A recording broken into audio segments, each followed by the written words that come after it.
K Suresh ಅವ್ರನ್ನ ಮಾತಾಡ್ಸಿದ್ವಿ. ಅವರು ನೇರ ಹೇಳಿಬಿಟ್ರು ಎಸ್ ಟಿ ಸೋಮಶೇಖರ್ ಅವ್ರನ್ನ ಹೆಬ್ಬಾರವ್ರನ್ನ ನಾವು ಕರೆದಿದ್ದೀವಿ, ಅವ್ರು ಕರೆದ್ರೆ ತಪ್ಪೇನು, ಅವ್ರು ಬಂದ್ರೆ ತಪ್ಪೇನು ಅಂತ ಕ್ವಶನ್ ಮಾಡಿದ್ರು. ಡಿಸೆಂಬರ್ನಲ್ಲಿ ಕೂಗುದು ನಿಜ, ಅವು ಯಾವುದು ನಾವು ಡಿಸಿಷನ್ ತಗೊಂಡಿಲ್ಲ. ನಾನೇ ಇರ್ಬೋದು, ಬೈರ್ತಿ ಇರ್ಬೋದು, ಬೇರೆ ಹೆಬ್ಬಾರ್ ಇರ್ಬೋದು, ಯಾರು ಕೂಡ ತೆರೆ ಮರೆಯಲ್ಲಿ ಏನಾದ್ರು ನಡೀತಾ ಇದೆಯಾ ಸರ್? ತೆರೆ ಮರೆಯಲ್ಲಿ ಏನಾದ್ರು ನಡೀತಾ ಇದೆಯಾ? ಇಲ್ಲ. ಇದ್ದಿದ್ರೆ ನೇರವಾಗಿ ಹೇಳ್ತೀನಿ, ನನಗೇನು ಆಗ್ಬೇಕಾದ್ದೇನಿಲ್ಲ. ಈಗ ಕಾಂಗ್ರೆಸ್ ಯಾರನ್ನು ಕಾಂಗ್ರೆಸ್ ಅಲ್ಲಿ 2 ಟರ್ಮ್ ಗೆದ್ದಿದ್ದೆ ಅಲ್ವಾ? ಹೌದು. ಕಾಂಗ್ರೆಸ್ ಅಲ್ಲಿ ನಾನು ಬಿಡುವಾಗ ಯಾರನ್ನ ಕೇಳಿದ್ನ ನಾನು? ಅಲ್ಲೂ MLA ತಾನೇ ನಾನು. ಅಲ್ಲೂ ಒಂದು ಕಾಲು ವರ್ಷ ಆಗಿತ್ತು. ಯಾರನ್ನು ಕೇಳಿಲ್ಲ, ಬಂದ್ರಿ. ಯಾರನ್ನ ಕೇಳಿಲ್ಲ, ಬಿಡ್ಬೇಕಾದ್ರೆ ಯಾರನ್ನು ಹೇಳಲ್ಲ, ಬಿಡ್ತೀರಿ.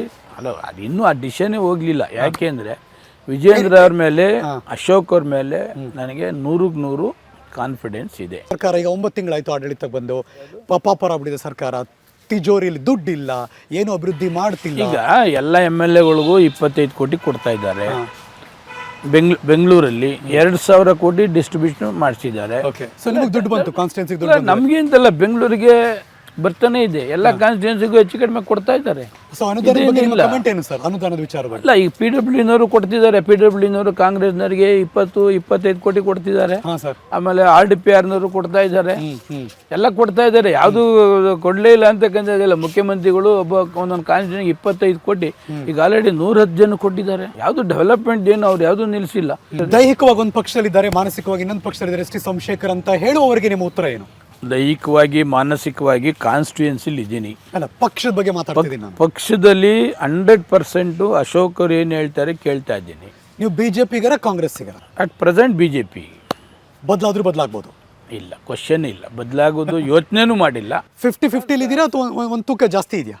100% ವಿಜೇಂದ್ರ ಪರನೇ ಇದ್ದೀನಿ. ಯಾವ ಡಿಸಿಷನ್ ಕೂಡ ತಗೊಂಡಿಲ್ಲ. ನನ್ನ ಮನದಾಳದ ಏನಿದೆ ಅವ್ರ ಗಮನಕ್ಕೆ ತಂದಿದ್ದೀನಿ. ಏನು ಅಸಮಾಧಾನ ಆಗಿದೆ ಅಂತಕ್ಕಂಥದ್ದನ್ನು ಅವ್ರ ಹತ್ರ. ಲೋಕಸಭಾ ಚುನಾವಣೆ ಬರ್ತಾ ಇದೆ, ನೀವು ಅಭ್ಯರ್ಥಿ ಆಗ್ತೀರಾ? ಇಲ್ಲ, 100% ಇಲ್ಲ. ನಾನು ಇಲ್ಲ, ನನ್ನ ಮಗನೂ ಕೂಡ. ಅಂದ್ರೆ ನೀವು ಲೋಕಸಭೆಗೆ ಹೋಗ್ತೀರಾ, ನಿಮ್ಮ ಮಗ ವಿಧಾನಸಭೆಗೆ ಬರ್ತಾರೆ ಅಂತ ಸುಮ್ಮನೆ ಅದನ್ನು ಈ ಲೋಕಲ್ದವರು ಕ್ರಿಯೇಟ್ ಮಾಡವ್ರೆ. ಈಗ ಒಟ್ಟಾಗ್ತಾರೆ.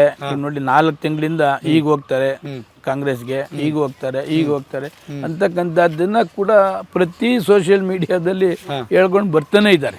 ಅದನ್ನೇ ತಲೆನೇ ಕೆಡ್ಸ್ಕೊಂಡಿಲ್ಲ. MLA ಅಟ್ಲೀಸ್ಟ್ ನನ್ನೊಂದು ಮಾತು ಕೇಳ್ಬೋದಾಗಿತ್ತು. ಏನಪ್ಪ, ಒಂದು ಸಸ್ಪೆಂಡ್ ಆಗಿತ್ತು, MP ಎಲೆಕ್ಷನ್ ಬರ್ತಾ ಇದೆ, ಎಲ್ಲರನ್ನೂ ವಾಪಸ್ ತಗೋತಾ ಇದ್ದೀವಿ, ಇವ್ರನ್ನ ತಗೋಬೋದಾಯಿತು ಅಂತೇಳಿ ಕೇಳ್ಬೋದಾಗಿತ್ತು. ಆದರೆ ಒಂದೇ ಒಂದು ಮಾಹಿತಿನೂ ಕೂಡ ನನಗೆ ಕೊಡಲಿಲ್ಲ. ಅಂದರೆ ಶಾಸಕರು BJPಗೆ ನೆಸೆಸಿಟಿ ಇಲ್ಲ, ಒಬ್ಬ ಕಾರ್ಯಕರ್ತರಿದ್ದರೆ ಸಾಕು ಅಂತಕ್ಕಂಥದ್ದು ಅವರ ಮನೋಭಾವನೆ. ನಾನು ಬೇಕಾಗಿಲ್ಲ ಅಂದ್ರೆ ನಾನು ಯಾಕಿರಬೇಕು? ಅಶೋಕ್ ಅವರು ಯಾವ ಕಾರಣಕ್ಕೂ ತೆಗೆದುಕೊಳ್ಬೇಡಿ ಅಂತ ಅಶೋಕ್ ಅವರು ಹೇಳಿದ್ದಾರೆ.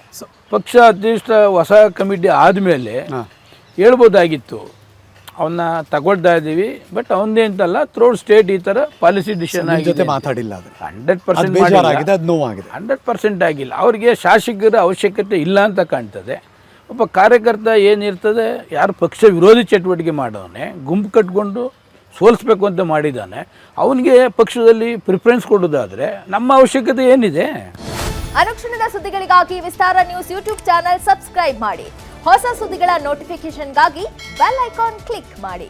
ಲೇಟೆಸ್ಟ್ ಅಪ್ಡೇಟ್ಸ್ಗಾಗಿ www.vistaranews.com ವೆಬ್ಸೈಟ್ಗೆ ವಿಸಿಟ್ ಮಾಡಿ. ಅಂಗೈಯಲ್ಲೇ ಜಗತ್ತಿನ ಸುದ್ದಿ ತಿಳಿಯಲು ವಿಸ್ತಾರ ನ್ಯೂಸ್ ಕನ್ನಡ ಆಪ್ ಡೌನ್ಲೋಡ್ ಮಾಡಿ.